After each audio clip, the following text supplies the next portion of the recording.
So today I got the opportunity of doing my first time ever interview as a freelance journalist, and I won't lie, I was so nervous the time preceding to it.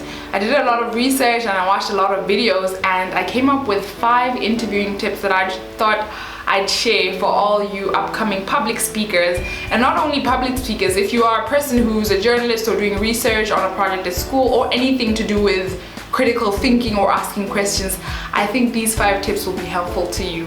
So the first tip is, and I think you guessed it, yes, be punctual.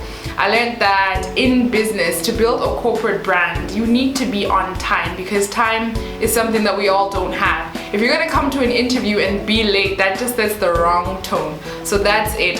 First things first, be punctual. And the second thing is that you need to do your homework before the interview. It's not just all about the interview, it's also about the stuff that you put into it. If you're gonna go interview a person and you don't know anything about them or about the economic sector in which they have a job in, that's gonna be a disaster. You need to be in the know and in the loop concerning what your person is doing, what they've been getting up to, what the media has been saying about them. So definitely do your homework the night before. Heck, not even the night before. Do your homework before, a week before, a month before, I don't know. Just do your homework on the person you're interviewing.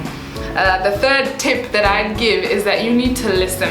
The one thing that I learned doing my interview today is that you need to really listen to what the person you're interviewing is saying, because you can build on interesting questions based on what they've said. So you really need to listen, not only for the sake of building questions, but also just to really get a feel of what they're saying. And you know, as you listen to other people's perspectives, opinions, etc., you can learn a lot, so listen.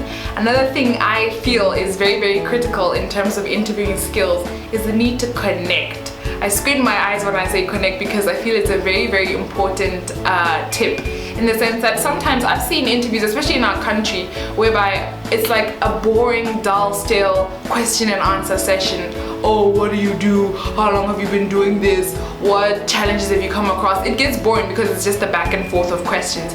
You really need to connect with the person you're asking questions, in the sense that get intimate with them. Just get warm and intimate with them and make it a conversation. Make it a natural conversation, as if you're chatting with your best friend.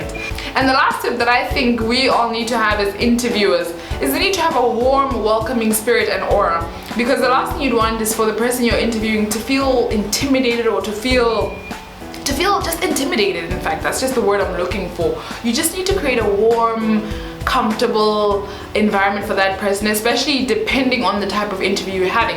If it's an interview concerning their career, what they're getting up to, make it fun, just make it dynamic and make it vibrant and colorful. And of course, if it's an interview about something tragic or something controversial, of course you're going to need to get that serious and tense, not necessarily tense, but serious aura into it. I've had such a wonderful time in my first interview, and I think those tips are the tips that we all need in doing interviews. Whether you're a journalist, a freelance journalist like myself, or whether you're a scholar, or just a person who likes to ask questions and you want to get somewhere with public speaking, those are my top 5 interviewing skills.